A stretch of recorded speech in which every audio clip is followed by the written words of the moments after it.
6 अगस्त 2019 को एक ऐतिहासिक फैसला लिया गया जब जम्मू एंड कश्मीर से धारा 370 को हटाया गया।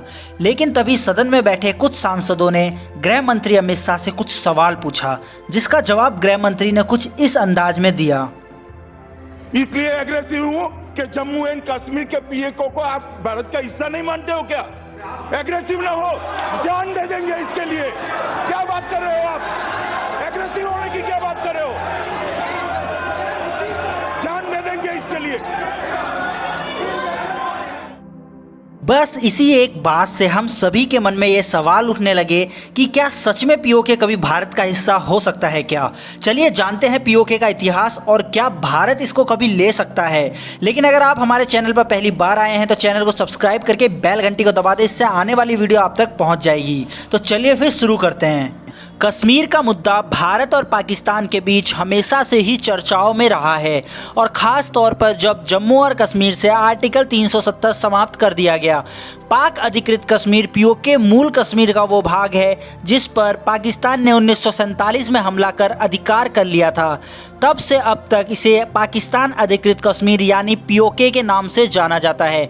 यहीं आपको बता दें कि कुल 2.22 लाख किलोमीटर के वर्ग में फैले कश्मीर के 30% हिस्से पर पाकिस्तान और 10% हिस्से पर चीन का अवैध कब्जा है। वहीं 60% हिस्सा भारत के पास है। पाक अधिकृत कश्मीर के इतिहास पर नज़र डालते हैं। सन 1947 में भारत की स्वतंत्रता के समय अंग्रेजों ने रियासतों पर अपना दावा छोड़ दिया और उन्हें भारत या पाकिस्तान में शामिल होने या स्वतंत्र रहने के विकल्पों पर निर्णय लेने की आज़ादी दी। जम्मू और कश्मीर के महाराजा हरि सिंह ने भारत और पाकिस्तान किसी को नहीं चुना और जम्मू और कश्मीर को एक स्वतंत्र प्रभुत्व वाला देश बनाना तय किया। जम्मू और कश्मीर में हमला आखिर क्यों हुआ और कैसे पीओके बना? सन 1947 में पूंछ में महाराजा हरि सिंह के खिलाफ विद्रोह शुरू हो गया था। इस विद्रोह का कारण हरि सिंह द्वारा क्षेत्र में किसान पर दंडात्मक कर लगाना था। पाकिस्तान ने इस मौके का फ़ायदा उठाना चाहा। 21 अक्टूबर 1947 को उत्तरी पश्चिमी सीमा प्रांत के कई हजार पश्तून आदिवासी जिन्हें पाकिस्तान की सेना समर्थन प्राप्त था, उन्होंने इस इलाके को महाराजा के शासन से मुक्त करने के लिए विद्रोह कर दिया। महाराज के सैनिकों ने इस आक्रमण को रोकने की पूरी कोशिश की, लेकिन पाकिस्तान समर्थक विद्रोह आधुनिक हथियारों से लैस थे और उन्होंने 24 अक्टूबर 1947 को लगभग पूरे पूंछ जिले पे नियंत्रण हासिल कर लिया। आक्रमणकारियों ने मुजफ्फराबाद और वालामुला के शहरों पर कब्जा कर लिया और राज्य की राजधानी श्रीनगर से उत्तर पश्चिमी में 20 मील दूर तक पहुंच गए। उन्होंने इन जिलों में दुकानों को लूटना शुरू कर दिया, महिलाओं और बच्चियों के साथ बलात्कार किए। इस बिगड़ती स्थिति को देखते हुए महाराजा हरि सिंह ने 24 अक्टूबर 1947 को भारत से सैन्य मदद की गुहार की और भारत ने कहा कि वह तभी मदद करेगा जब राजा उसके साथ instrument of accession of Jammu और कश्मीर टू इंडिया पर अपने हस्ताक्षर करेंगे। इस प्रकार महाराजा हरि सिंह ने जम्मू और कश्मीर की रक्षा के लिए शेख अब्दुल्ला की सहमति से जवाहरलाल नेहरू के साथ मिलकर 26 अक्टूबर 1947 को भारत के साथ जम्मू और कश्मीर की अस्थायी विलय की घोषणा कर दी और instrument of accession of Jammu and Kashmir to India पर अपने हस्ताक्षर कर दिए। इस नए समझौते के तहत जम्मू और कश्मीर ने भारत के साथ सिर्फ 3 विषयों रक्षा, विदेशी मामले और संचार को भारत के हवाले कर दिया था। समझौते के बाद भारतीय सैनिकों को तुरंत श्रीनगर ले जाया गया। इसके बाद पाकिस्तान की सेना खुल के भारत के साथ लड़ने लगी। इस लड़ाई के बीच दोनों देशों के बीच यथास्थिति बनाए रखने के लिए समझौता हो गया और जो जिले पाकिस्तान ने हथियाए थे वो उसके पास ही रह गए। इन्हीं हथियाए गए जिले को पाकिस्तान अधिकृत कश्मीर कहा जाता है, जिन्हें पाकिस्तान आज़ाद कश्मीर कहता है। आगे आपको बताते चलें कि पाकिस्तान ने प्रशासनिक सुविधाओं के लिए पीओके को 2 भागों में बांट रखा है, जिन्हें आधिकारिक भाषाओं में जम्मू और कश्मीर और गिलगित बाल्टिस्तान कहा जाता है। क्या आप जानते हैं कि आज़ाद कश्मीर अंतरिम संविधान अधिनियम 1974 के तहत शासित होता है। आज़ाद कश्मीर में एक राष्ट्रपति, प्रधानमंत्री और एक परिषद है।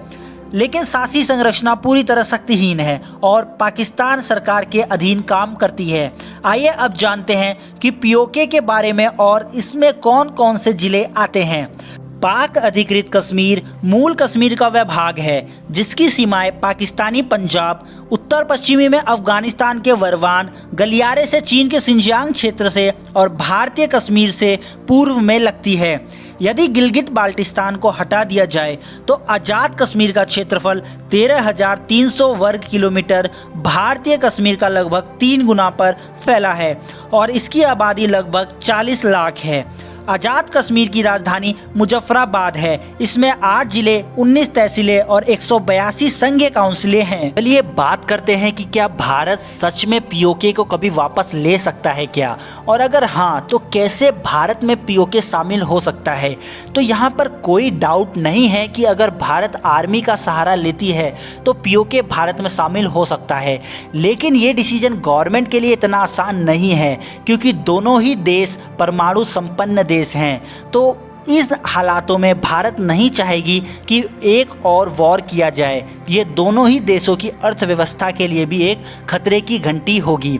सेकंड ऑप्शन की तरफ देखते हैं। सेकंड ऑप्शन ये है कि भारत सच में जम्मू एंड कश्मीर में एक अच्छा विकास करे जो भारत के हिस्से में है। इससे पीओके के लोग इसको सीरियसली लेंगे और पीओके में प्रोटेस्ट वगैरह करके वहाँ के लोग पाकिस्तान पे दबाव बना सकते हैं और इधर से भारत कूटनीतिक दबाव पाकिस्तान के ऊपर बना सकता है। और बलूचिस्तान के लोग खास तौर पर डेवलपमेंट को लेकर काफ़ी ज़्यादा सीरियस हैं। तो यहाँ पर भारत सेकंड ऑप्शन के थ्रू ही पीओके को भारत का हिस्सा बना सकती है। But it's all depend to our prime minister कि कैसे कश्मीर को एक हाईली डेवलप्ड स्टेट बनाती है और साथ ही एक बेटर प्लेस टू लिव। और लगता तो ऐसा ही है कि इस संदर्भ में भारतीय सरकार अवश्य एक अच्छा काम करेगी। 370 को हटे 1 साल हो गया है और गवर्नमेंट ने कुछ काम किए हैं। चलिए देखते हैं। 10,000 जॉब अलग अलग डिपार्टमेंट्स में निकाली है। 7 पे कमीशन का बेनिफिट 3 लाख से ज़्यादा लोगों को मिलेगा जो सरकारी नौकरी पे हैं जम्मू एंड कश्मीर में। कई पावर प्रोजेक्ट्स के काम भी चल रहे हैं जम्मू एंड कश्मीर में और 80,000 करोड़ रुपए का पैकेज मोदी गवर्नमेंट ने जनवरी में अनाउंस किया है जम्मू एंड कश्मीर के डेवलपमेंट के लिए। लेकिन ये काफ़ी नहीं है, चुनौती अभी और बड़ी है। 370 हटने के बाद वहाँ काफ़ी ज़्यादा लोग बेरोजगार हो गए हैं। कश्मीर ज़्यादातर टूरिज्म पे डिपेंड था लेकिन अब सब बंद है और काफ़ी सारे लोग 370 हटने के बाद खुश भी नहीं है। बाकी आगे देखना होगा कि गवर्नमेंट की क्या स्ट्रेटजी रहेगी और शायद इसीलिए हमें पीओके से पहले अपने हिस्से के जम्मू एंड कश्मीर में डेवलपमेंट करके दिखाना होगा। वैसे आपका क्या विचार है हमें कमेंट बॉक्स में लिखकर जरूर बताइएगा। आज की वीडियो में इतना ही। इन्फॉर्मेशन अच्छी लगी हो तो वीडियो को लाइक करके शेयर अवश्य करें और चैनल को सब्सक्राइब करके बेल घंटी दबाना ना भूलें। धन्यवाद।